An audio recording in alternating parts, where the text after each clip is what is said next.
Suara merdu burung emprit bersahutan menyambut datangnya pagi dengan riang. Meski matahari belum sepenuhnya keluar, namun Leksa sudah di dapur membantu pelayan memasak sarapan pagi. Bukan hanya hari ini, tetapi setiap pagi dia selalu melakukan hal itu meski pelayan di rumah mertuanya cukup banyak. Leksa memilih bagian satu menu spesial untuk Deon, juga suami tercintanya, karena selera mereka berdua sama. Pagi istriku, tiba-tiba saja Eldrick memeluk Leksa. Sontak membuat wanita itu terkejut dan melepas pelukan suaminya yang tidak melihat kondisi sekitar.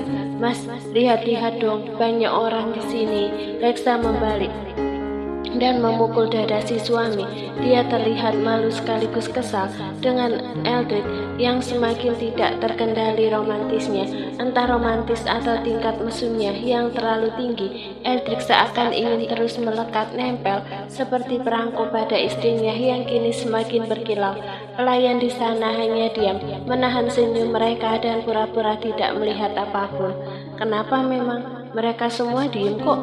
Leksa hampir saja memukul Eldrick dengan sendok sup yang ada di tangannya. Jika malaikat kecil tidak tiba-tiba datang. "Mama!" teriak Deon yang berlari menghampirinya dengan kedua tangan mungil merentang. "Stop, banyak makanan panas di sini," cegah Leksa, membuat Deon mengerim mendadak. "Tapi Deon mau peluk Mama," rengek Deon menginjak-injak marmer dengan kedua kakinya secara bergantian. Akhirnya Leksa mengalah. Dia melepas apronnya dan menyerahkan masakannya ke pelayan di sana. Sebelum Leksa semakin dekat, Eldrick sudah lebih dulu berlari, mengangkat tubuh mungil Deon dan membawanya pergi. "Papa, turunin Deon. Deon mau Mama," teriak Deon dengan terus menggerakkan kaki dan tangannya seakan dirinya sedang diculik. Bukannya menurut, justru Eldrick berlari mengitari meja makan dengan dikejar Leksa. Suara gelak tawa mengisi ruangan. Pemandangan hangat itu membuat hiburan tersendiri untuk para pelayan. Mereka ikut tersenyum dengan kondisi rumah majikannya yang terasa hangat. Namun berbeda dengan Jovanka, dia nampak tidak suka melihat Leksa tertawa bersama Eldrick dan Deon. Terlebih saat ini ketiganya saling menggelitik di atas lantai. "Deon, cepat mandi lalu sarapan, nanti kita terlambat ke sekolah," titah Jovanka dengan suara keras menyamai volume tawa yang sedang dia dengar. Melihat Mami Jo sudah berdiri di dekat meja makan, mereka bertiga menghentikan aksi seru atas dasar saling merindu. "Kamu Leksa, bukannya melihat jam dan mempersiapkan segala sesuatunya untuk sekolah Deon, malah bermain kekanak-kanakan seperti itu," ucap Jovanka menatap tajam menantunya. Leksa perlahan memudarkan senyumnya. Dia tidak tahu kenapa mertuanya mendadak menyeramkan seperti itu. "Deon, yuk mandi." Bibik Ratih berjalan mendekat, menahan kedua tangannya supaya Deon mau digendong. "Enggak, aku maunya sama Mama," sentak Deon memeluk kaki Leksa dengan erat. "Iya, yuk kita ke kamar bareng Oma Rati, sama-sama mandiin Deon, terus siap-siap ke sekolah." Mendengar ajakan Leksa, Deon melengkung senyumnya dan merentangkan tangannya meminta gendong. Leksa pun dengan senang hati mengangkat tubuh anak kecil itu yang semakin hari semakin berisi dan berat. Eldrick melambaikan tangannya saat Deon hendak menghilang dari ruang makan itu. Dia memudarkan senyumnya dan atensinya kini tertuju pada Mami Jo. Mami ini kenapa? Dari semalam seperti itu pada Leksa," ucap Eldrick dengan tetap menjaga nada bicaranya. "Sebentar lagi kamu juga tahu dan bakal bersikap sama seperti Mami," jawab Jovanka dengan ketus dan berlalu begitu saja sebelum Eldrick bertanya lagi. Hari telah berlalu. Kemarin sore dengan berat hati Jovanka membiarkan Deon pulang bersama orang tuanya. Hari ini juga pertama kali Leksa masuk kuliah setelah pendaftarannya diterima oleh pihak kampus. Mas, makasih ya udah bantuin aku menyelesaikan pendaftaran, ucap Lexa yang baru saja membangunkan Eldrick. Namun nyawa pria itu belum sepenuhnya terkumpul. Dia hanya berhahuria, tidak mengerti perkataan Lexa barusan. Kemarin Eldrick menyempatkan diri mengajukan pendaftaran secara langsung dengan menghubungi rektor Universitas Gwinandra, merupakan donatur terbesar di universitas tersebut. Jadi Eldrick dapat dengan mudah menyelesaikan pendaftaran Lexa walau dia belum mengirim berkas pindah dari universitas sebelumnya. Mas, mandi sarapan, hari pertama aku masuk kuliah pengen diantar suami tercinta, rajuk Lexa menarik-narik tangan Eldrick. Bukan otaknya yang on, tetapi justru Johnny yang terkesiap.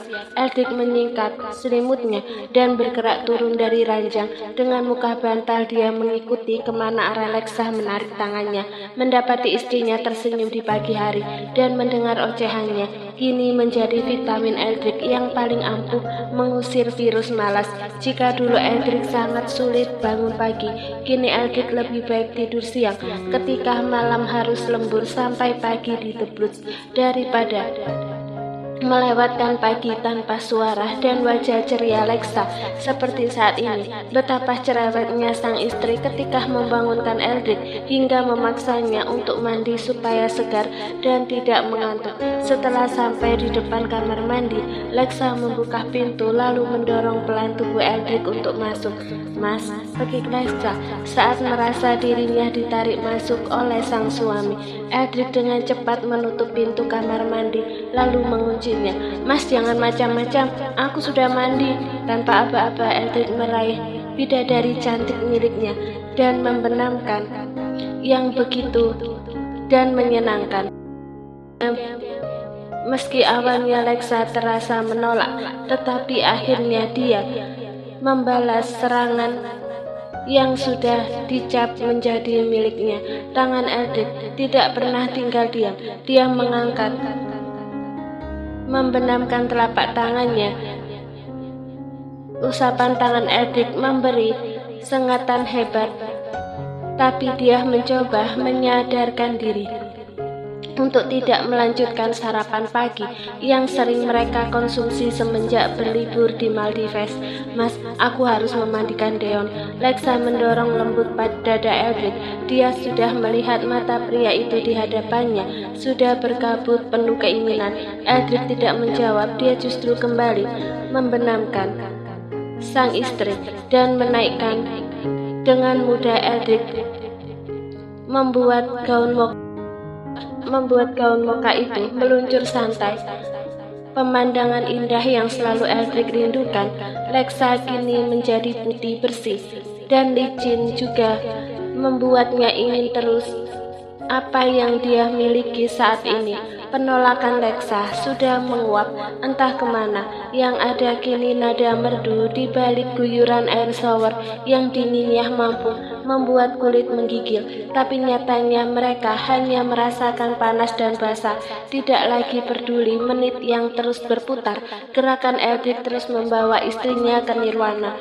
Terlebih ketika Lexa mengambil alih menjadi wanita liar dan menggiring Eldrick ke dalam bathtub berisi air hangat yang sudah dipersiapkan sebelumnya, membuat kegiatan mereka semakin membiarkan air dalam bathtub sebagian meninggalkan tempatnya, dan bunyi berisik air turut meramaikan sesi sarapan pagi varian super hot. Eldrick memutar kemudinya memasuki gerbang universitas. Eldrick masih menggunakan mobil yang sama selama hidup dengan Lexa. Dia sama sekali tidak berniat menghabiskan uangnya untuk mobil keluaran terbaru yang dapat menaikkan gaya hidupnya dan menjadi sorotan setiap kali mobil itu lewat. Seperti saat ini, mahasiswa yang berlalu lalang di area kampus tidak merasa tersorot ketika mobil Edric melewati mereka. Ada yang lebih bernilai dari sekedar mobil mewah, dan itu terlihat saat Edric keluar dari mobil. Aura dominan yang Edric keluarkan dapat mengambil alih tatapan kaum hawa yang kini jatuh kepadanya. Mata mereka terjerat akan pesona yang ditawarkan pria itu. Memakai baju casual berwarna biru muda tidak menutupi postur tubuh sempurna seorang Edric Gwynandra. Bagaimana bisa pria itu ada di kampus ini? Hei, lihat, bukankah itu istrinya? Iya benar, dia terlihat sangat cantik. Berbeda dengan foto yang tersebar di internet. Edric menutup pintu mobilnya kembali saat Lexa sudah keluar dengan membawa tas jinjing yang dia gantung di bahu kanannya. Rupanya baju yang dikenakan Lexa senada dengan kaos Edric. Hal itu membuat kaum hawa semakin iri. Tidak sampai di situ, Lexa mencium punggung tangan Edric, lalu pria itu membalas dengan mengejuk mesra puncak kepala istrinya. Teriakan beberapa wanita yang turut terbawa perasaan membuat wajah Lexa memerah. Dia lupa jika suaminya itu sangat banyak fansnya. Nanti 2 jam lagi aku jemput ya, ucap Edric. Mengusap kepala Lexa dibalas dengan anggukan dan senyum yang sedari tadi melengkung di bibirnya. Setelah mobil yang Edric kendarai mulai bergerak meninggalkan tempat itu, Lexa melanjutkan tujuannya, masuk ke dalam gedung. Namun langkahnya terhenti saat mendapati 2 orang yang dia kenal berdiri tidak jauh darinya. Dia dapat melihat tatapan kecewa dari Julio yang belum bereaksi saat Lexa berjalan mendekat. Aurora, tanya Lexa yang berhenti tepat di depan adik iparnya. Kamu ngapain di sini? Tanya Aurora balik, yang terdengar tidak bersahabat. Begitu pula sorot matanya tidak terlihat senang seperti biasanya. Aku baru masuk kuliah hari pertama di sini, jawab Lexa tanpa berani melihat wajah Julio yang kemungkinan masih terus menatap Lexa, membuat wanita itu risih. Jangan bilang ruangan kita sama. Aurora memicingkan matanya. Ruang 302B, jawab Lexa singkat, berharap semoga mereka satu kelas. Mungkin saja dengan sering bertemu hubungan mereka akan membaik. Aurora memutar matanya jengak. Dia berlalu pergi. Setelah berpamitan dengan Julio, Lexa hanya mengecilkan bahunya dengan sikap Aurora yang masih saja seperti itu. Lexa, panggil Julio saat Lexa mulai berjalan beberapa langkah dan membuat wanita itu berhenti tanpa menoleh ke belakang. Sepertinya aku akan lebih semangat mengantar jemput Aurora mulai sekarang, ucap Julio dengan maksud lain di balik kata-katanya. Lexa akhirnya memberanikan diri menghadap Julio dan menatap matanya. Bagus, jadilah abang yang baik untuk adikmu itu, senyum samar yang Lexa beri. Tidak melunturkan niat Julio yang sepertinya akan menawarkan diri pada Aurora untuk bisa mengantar jemput adiknya itu. Setidaknya cara itu dapat Julio manfaatkan untuk bisa bertemu Lexa walau hanya sebentar. Selamat pagi, hari ini kita ada 3 murid baru yang mutasi dari kampus-kampus terkemuka. Seorang dosen wanita memberikan sambutan pertamanya. Silahkan kamu bisa berdiri sejenak dari bangku dan memperkenalkan diri kalian, ucap dosen itu menunjuk Aurora dan Lexa bergantian. Halo, aku Aurora Gwynandra. Aku tidak ada niatan so akrab dengan siapapun di kelas ini. Aurora tidak mengeluarkan senyum sedikit pun dan langsung duduk kembali di kursinya dengan anggun. Dosen itu kemudian memandang Lexa. Mengerti akan kode itu, Lexa beranjak dan berdiri di samping kursinya. Hai, aku Lexandrina Jordan. Salam kenal untuk semua, ucap Lexa yang nampak remah dengan senyum manis di bibirnya. Tanpa banyak basa-basi, Lexa kembali duduk di kursinya yang terletak tidak jauh dari Aurora. Wah, kelas kita ketambahan cewek cantik-cantik nih, celetuk seorang mahasiswa pria dan mendapat anggukan dari teman lainnya. Bu, katanya 3, mana yang 1? Tanya mahasiswa lain membuat dosen itu celingukan mencari sosok mahasiswa baru yang sepertinya belum masuk ke kelas.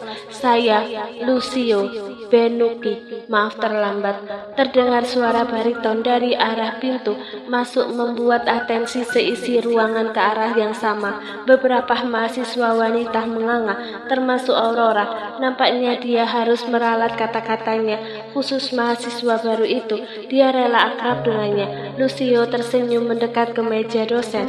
Mata kaum hawa terjerat oleh ketampanan pria itu, namun tidak dengan Lexa.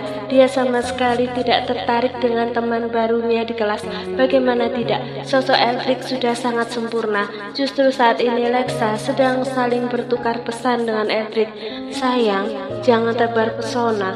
Tidak perlu ditebar, aku sudah cukup mempesona. Awas saja kalau sampai ada yang menyentuhmu 1 inci saja.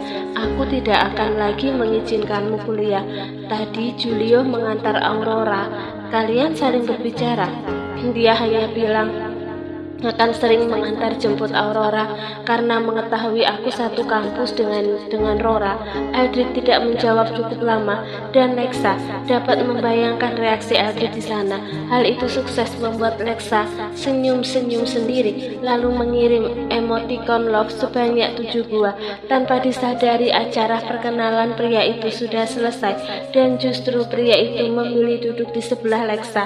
Padahal Aurora sudah menepis rasa malunya dengan melambaikan tangan supaya Lucio mau duduk di sebelahnya. Kenapa senyum-senyum sendiri? Tanya Lucio mendadak so akrab mendekatkan wajahnya supaya dapat melihat layar ponsel teman barunya itu. Sontak Lexa menggeser kursinya sedikit menjauh. Bukan urusanmu, jawab Lexa ketus. Kemudian memasukkan ponselnya ke dalam tas dan mulai menyimak dosen di depan kelas. Hampir 2 jam kelas pertama akhirnya selesai. Semua mahasiswa sudah berpencar entah kemana termasuk Lucio. Dia duduk di kursi taman sembari menerima panggilan telepon dari ayahnya. Bagaimana?